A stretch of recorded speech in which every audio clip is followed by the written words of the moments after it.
Well, good morning one and all. I'm sure you've heard of the unfinished symphony. Well, today you're going to have the unfinished doodle. Started off great. I felt brilliant at the start, but then I lost my way and got totally confused. Hello, this is Oliver, as usual, coming to you from the beautiful seaside town of Youghal on the south coast of Ireland over here in Europe. And this is the Pen Doodling channel, where we take out pen and paper and do some doodling. Now, many times I'm sure you've been sitting there with a blank sheet of paper in front of you wondering what to do, and the best thing to do is just start. I used to just draw lines, but today I decided I'd do something a little bit different. I'd start doing, I suppose, recursive lines, loops and things like that. Now this is a fairly long video. I think it's going to be around the 15-minute mark, but it represents well over an hour's work. And to make things easier for yourself, I'm going to put in chapter marks down below so you can jump to those parts that might be of more interest to you. You don't have to watch the whole lot. First part anyway is just do loops. No, feel free, just don't let anything hold you back. Put in the loops. If you think you've got too many, so what? It doesn't make any difference, because I can assure you later on you'll begin to feel, well, maybe I could have put in a few extra here. Now, I think I actually put in far too many, but no. Such is life. I felt really free doing this type of exercise, and we call it an exercise for now. It really frees up the mind because there's no pressure on you. You don't have any idea of what the final piece is going to look like. Just recursive, just draw your loops. Now, I prefer generally to use straight lines, but for me, this actually brought me out of being so restrictive in the way I do things. The loops were much better, and I love this part where at every intersection, you make it into a rounded intersection. You can't have any acute angles, things like that. That's all this part is. It's just putting a little bit more black on it. I also felt that my original lines were a little bit too thin, so I also made those lines a little bit thicker as I went along. I can't remember what one I was using, what pen. I showed it there at the beginning. I can't remember what it was, but I noticed that using the paper I'm using is just cheap photocopy paper, the cheapest paper that you can get from the local supermarket or the local pound shop. That's what I was using, and I found that the ink was bleeding a lot, so I think I might have to resort to maybe higher quality paper in future when I'm doing this one.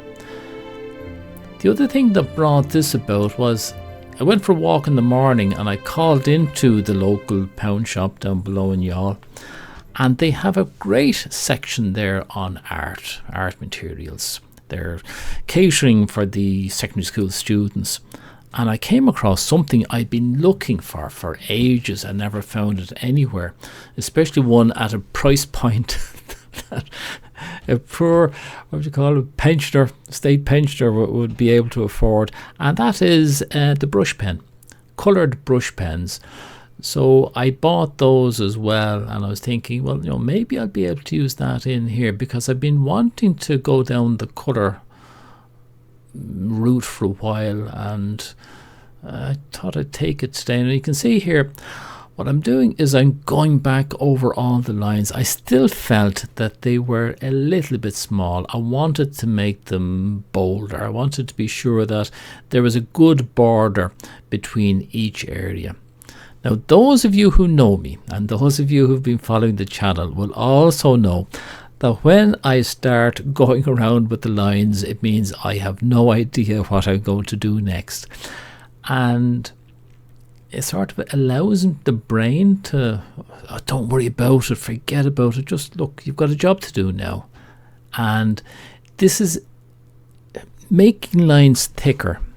Like, all we're trying to do when you think about it, this Zen doodling and stuff, is we're doing it for ourselves to stop the brain from rushing around, to say, just stop, think about the present. Think about what you're doing and ignore everything else.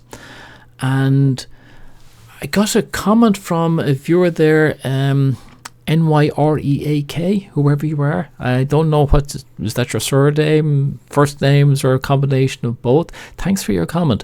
And you were talking about this, using this type of art as a way of calming and being in the moment, and that really is what I like to do.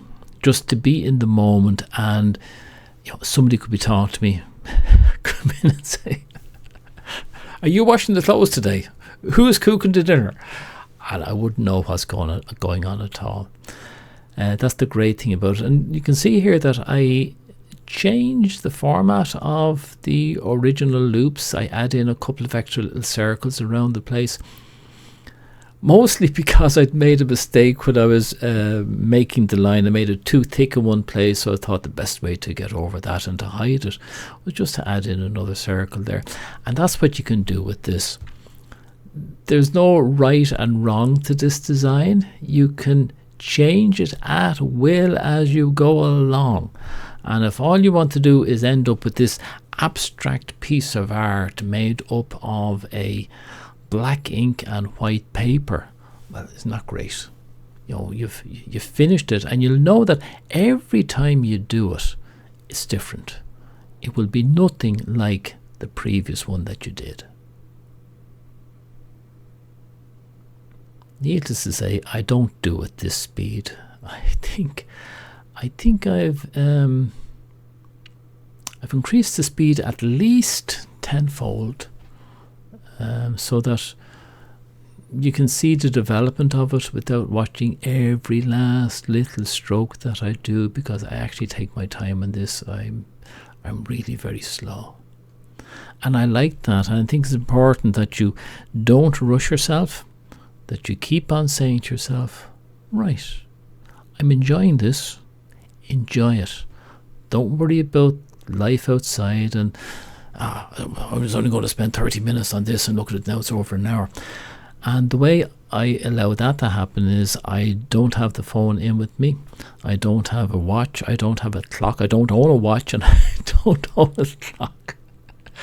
It's important that this is your time, your space.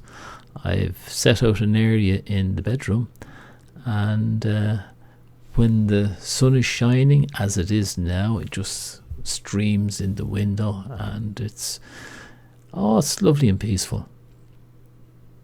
Like this morning we went back to the sea and we had our swim. Still very cold over there. March is actually one of the coldest months for us in the sea.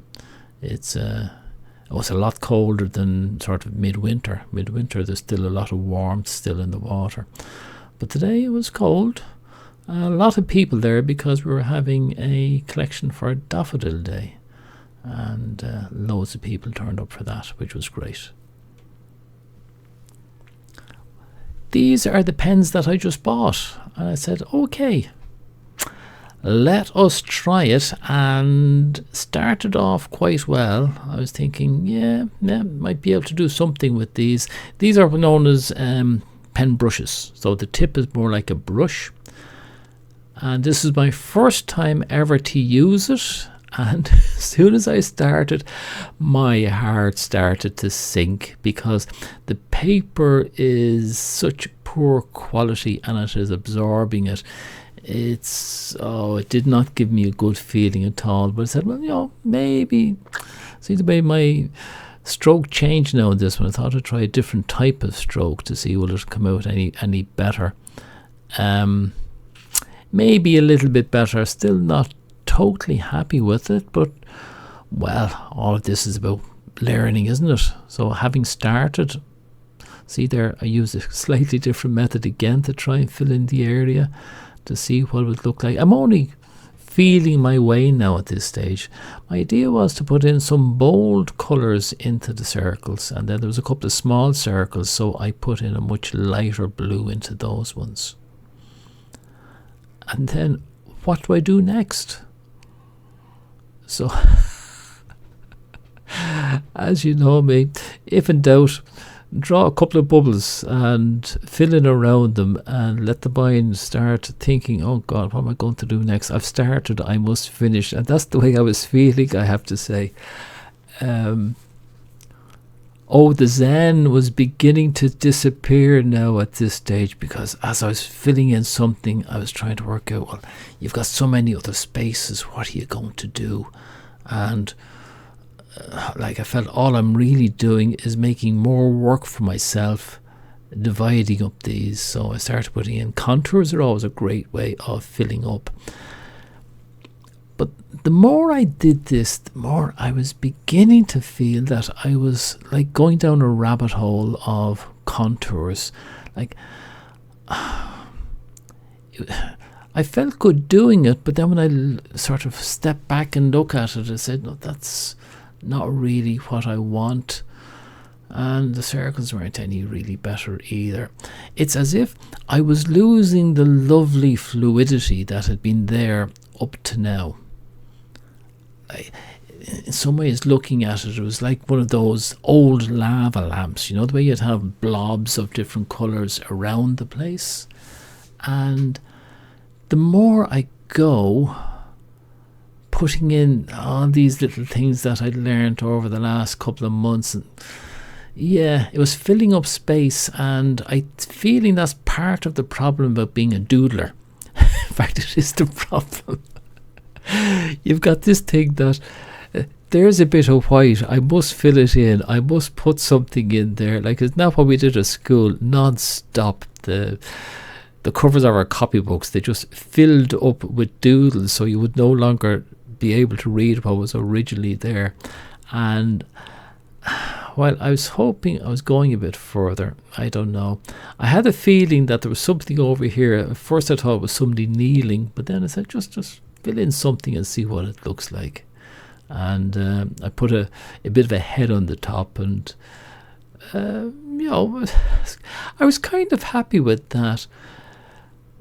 But I'm still trying to find what it is I'm looking for, and it makes it more difficult since I don't really know what I'm looking for, except I do know that this isn't it. In some ways I was thinking stained glass windows.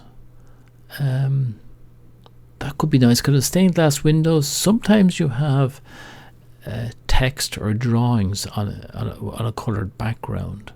So that's what I was thinking about here. That is this a possibility? And I don't know. I was coming to the stage now of, look, this is beginning to be a little bit too much like work, and that's not what I wanted to do. I wanted something a lot freer for myself, and all I'm really doing is trying to think of designs that I can put in to fill up a space. And as I'm doing that, I notice that the entire piece is beginning to lose balance. Before this, I really liked the original, and as I keep on going here, there's so many questions that I can't answer. I really have to say that I just can't answer now. Where am I going to go next? But I like this type of art. It's I think it's called neurographic art, and that I like. I'd have to look up neurographic art a little bit more and just find out what it is about, because the first part of it really freed me up, and the initial part of colouring I enjoyed. So I'm going to go something along that. And by the way, Marie, if you're looking at this, I think this type of art, the beginning of it anyway, really would suit you. So I think I will do another one of those. Maybe not the next one. I'm thinking of doing something else. But anyway, if you like these, and if you want to continue seeing them, be sure and subscribe. Thumbs up. Comments, I love comments. I can't get enough comments, so please let me know what you're doing and what you think of these, how long you've been at it. Subscribe, click the bell, and sure, we'll talk again in the not too distant future. Until then, Slán Tamil, and really thank you for watching.